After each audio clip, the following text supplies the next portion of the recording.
அஸ்ஸலாமு அலைக்கும் வரஹ்மத்துல்லாஹி வபரகாத்துஹு. தினமும் ஒரு ஹதீஸ்.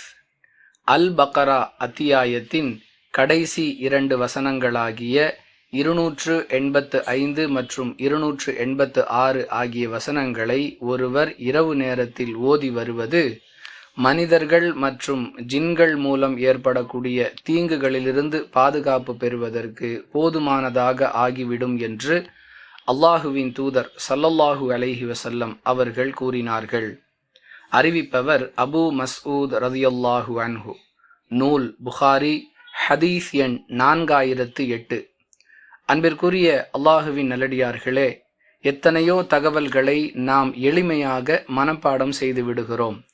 அந்த வரிசையில் திருக்குர்ஆனுடைய 2வது அத்தியாயம் சூரத்துல் பக்ராவில் இடம்பெறக்கூடிய கடைசி 2 வசனங்களை நேரம் ஒதுக்கி மனனம் செய்து கொண்டு இரவில் ஓதி வருவதன் மூலமாக அல்லாஹுவின் தூதர் ஸல்லல்லாஹு அலைஹி வஸல்லம் அவர்கள் சொல்லக்கூடிய அந்த பாதுகாப்பை நாம் பெற்றுக்கொள்ளலாம்.